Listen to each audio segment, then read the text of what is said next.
Straight ahead on 12 News, it's been 25 years since the Americans with Disabilities Act was approved. We stopped by a home in Plymouth to show you what it's meant to one local family. Plus, believe it or not, there are still people in Robbinsdale who don't know about the Birdtown Club, and that's just not okay. See how social networks are uniting communities in new ways. But first, construction congestion, and Golden Valley businesses aren't happy about it. 12 News starts right now. Hello, everyone, and thanks for joining us. We all know construction can slow traffic to a crawl, but it can also slow cash flow. As Eric Nelson found out, construction is causing problems for some businesses in Golden Valley. These orange barrels have some folks in Golden Valley seeing red. By the time people get to our store, they are upset. Road construction on Highway 55 and Winnetka Avenue. This construction is crazy. I don't go any farther south than this.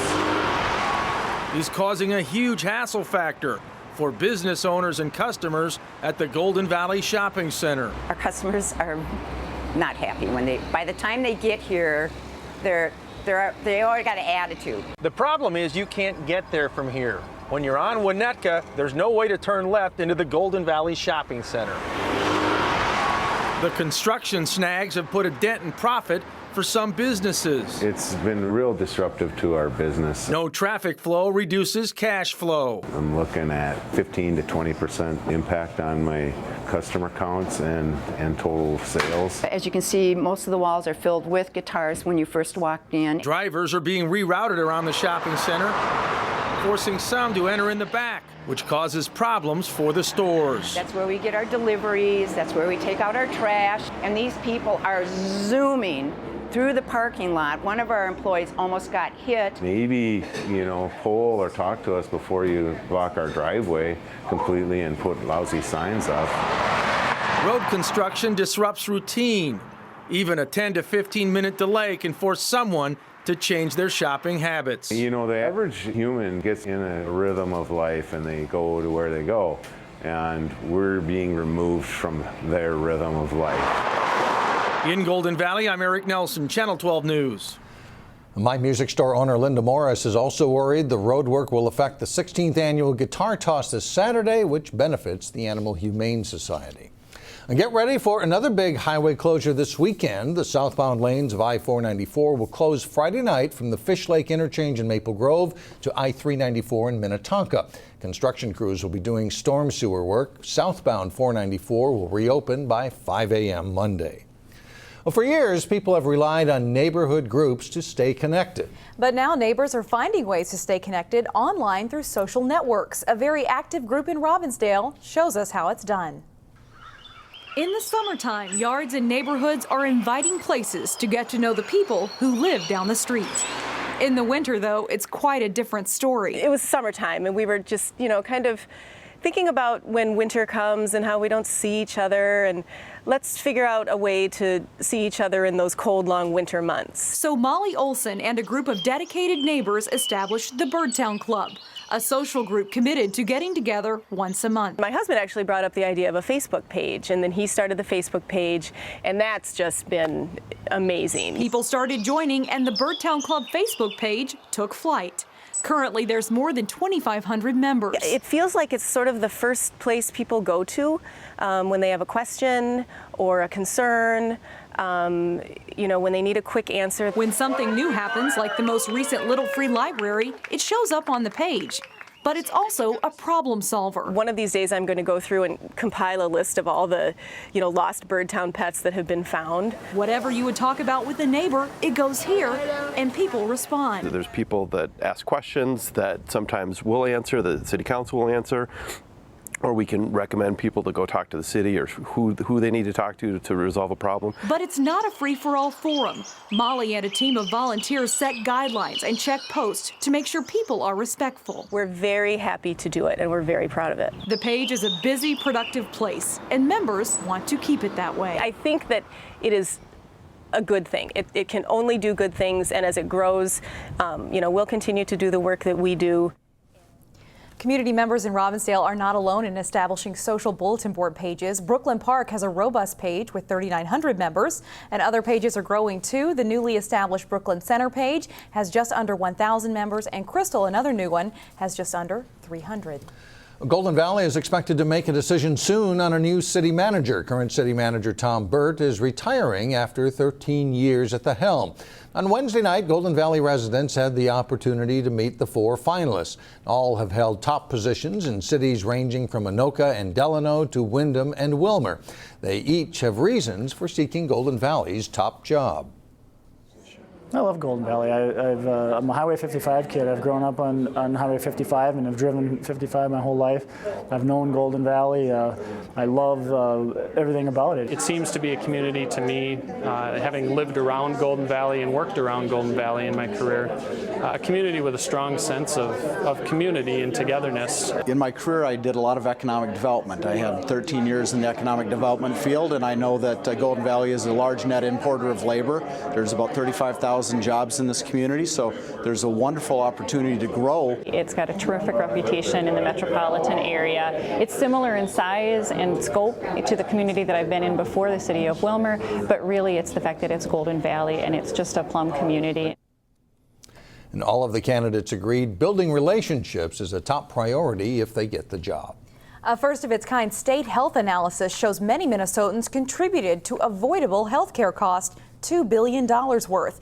The report shows many patients ended up in the ER because of simple mistakes like mixing up medications or missing a timely treatment for an infection. North Memorial Healthcare launched an innovative program 3 years ago to prevent hospitalizations and expensive ER visits. The program allows paramedics to spend 1 to 2 days per week making scheduled visits to homes of elderly patients who previously needed emergency care or those with chronic conditions like diabetes. To date, the program has shown a 50% reduction in hospital visits. This Sunday marks 25 years since the Americans with Disabilities Act was approved. Up next, what it's meant to one local family. And then later, it's football camp week for local middle schoolers. We put on our helmet and pay them a visit. But first, thunderstorms pop up. The best chance is early Friday.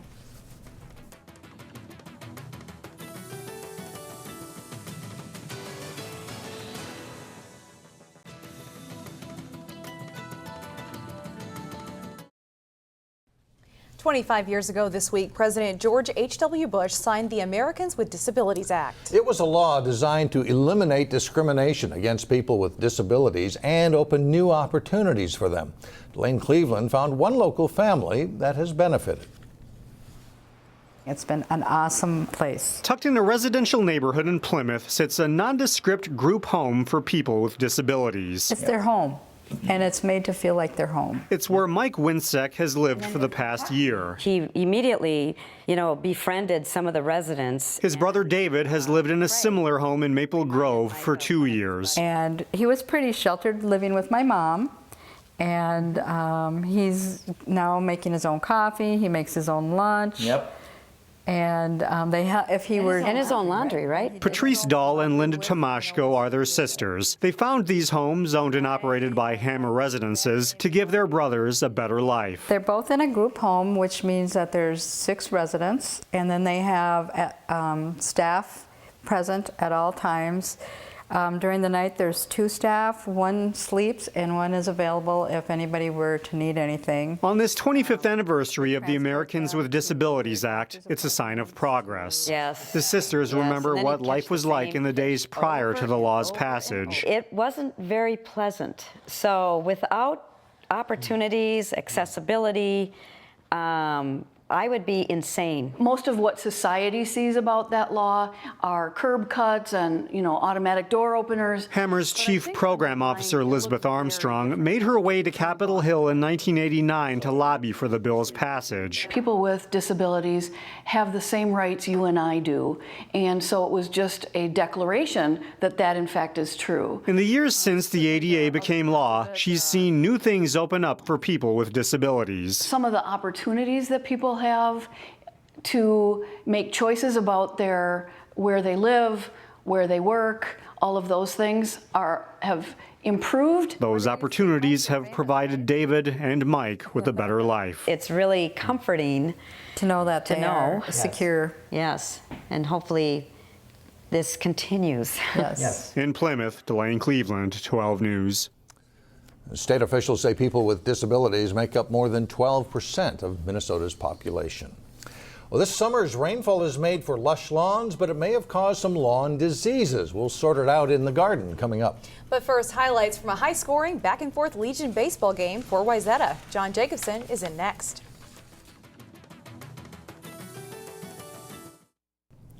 Three of the four quarterfinal round games in the Sub-State 4 American Legion baseball playoffs were blowouts, decided by 9 runs or more. This one was not. Wayzata facing Minneapolis Post Office, and the runs come early and often in this game. Minneapolis jumps out to a quick lead. Ryan Martin's 2-out, 2-run single in the top of the first inning there puts Post Office ahead. Wayzata gets 3 of its own in the bottom of the first. Jake Marsh drives in Connor Trigstead and Griffin Schneider for a 3-2 lead. Bottom of the fourth, Wayzata gets 4 more. Connor Olson lifts a fly ball to left field that's off the top of the fence and brings Parker Lavacek around for a 4-3 lead. Then Marsh drops a hit into right field, and this scores Cam Keenan and Olson. Wayzata with a commanding 7-3 lead. But Minneapolis doesn't fold. They get 3 in the 6th, and then in the top of the 7th, Carlton Moeller-Reed clutch with a 2-out, 2-run single, giving PO an 8-7 lead. Wayzata answers in the 8th. Olson strokes it just fair down the line to score Lavacek and Keenan, and Wayzata is back on top 9-8. And Marsh gets Minneapolis 1-2-3 in the 9th as Wayzata wins a wild game to advance. They're playing Hopkins at this taping of 12 News. We'll have more on the Sub-State Legion playoffs Friday starting at 4. Believe it or not, the first practices for high school football teams are just over 2 weeks away. Younger grade levels aren't far behind that schedule. This week at Maple Grove High School, around 30 7th and 8th graders are taking part in a 4-day camp. The youth are learning the basics at every position, with this session dedicated to offensive line play. We've done a lot of skill and a lot of quarterback and receivers and stuff like that. Now the linemen need some love too, so we're teaching the linemen. So we got some kids who play receiver and quarterback. They're learning how to actually block some people too. So we want them well-rounded kids, and we want them to appreciate all the forms of everything that football offers. So we want them to be able to kind of have a little taste of everything. In addition to Maple Grove head coach Matt Lombardi, the campers are getting instruction from Crimson varsity players. A good experience for all involved. I really like it because it's like the people you see in games and stuff can like tell you one-on-one what you need to work on, and I think it really helps with your football playing. It helps you get other training from the coaches and the high school kids. You get tips from them that some coaches don't know, or other stuff like that, It's been a lot of fun. We've learned about tackling, how to properly run, how to not put your head down, but put like your entire body down instead. This is our first MGYFA senior class that's graduating, so now there's a full cycle that they all kind of appreciate each other and they know what it's about, and so they were those kids, and now it's fun for them to come out and be on the other end of it. Next Monday through Wednesday, there will be an evening football camp for 3rd through 6th graders in the Maple Grove Youth Football Association. Coach Lombardi says over 130 kids are signed up for that. There are a lot of ways to catch bass in the summer here in Minnesota. Terry Tuma offers us one technique in this week's Channel 12 fishing tip.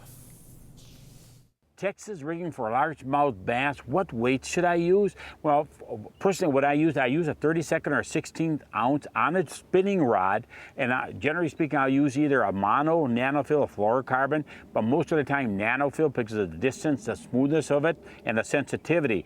And the reason being for shallower fish, maybe less aggressive fish, this plastic worm is going to flutter and slow down real slow because of the weight. If these fish are active, intermediate, or if you're fishing deep water, then I'll use a bait casting rod, 10-pound test line, fluorocarbon, and then a heavier sinker. Now, also too, when you have aggressive fish, you want to use a plastic worm, 6, 7, 8, 10-inch worm that's going to have more vibration, more action to it, more of a subtle bite than going to a 6-inch worm and a 7-inch worm, but with a tail that's going to provide real subtle movement. It does make a difference. Do some experimenting with your retrieves, stop and go, raise the rod to shake it, twitch it. These are all factors in helping us be successful throughout the open water period for summer bass. Be sure to tune in next week for another tip and take a kid fishing this week. Thanks, Terry. Look ahead to Crystal Frolics softball coming up tomorrow. All right, thanks, John. We'll be right back.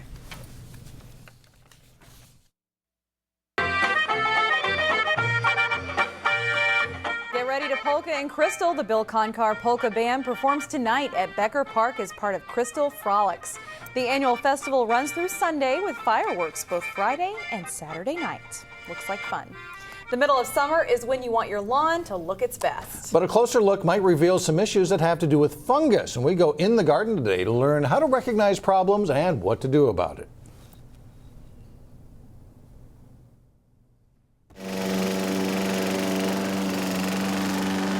Heavy downpours mean more mowing and probably watering less this summer. But there's also the chance for more disease in your lawn, mostly caused by fungus. Most of them are caused because of the humidity, moisture.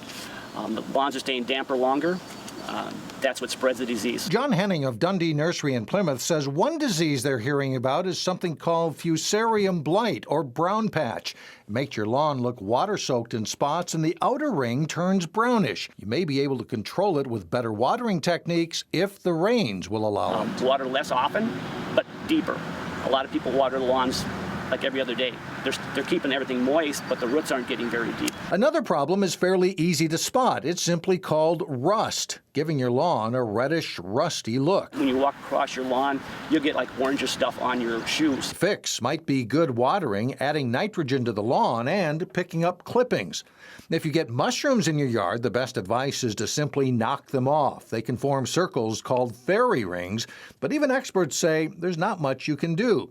But summer patch is a disease that is more serious to your lawn, and a fungicide should help. But that can actually kill off the root system of your plants.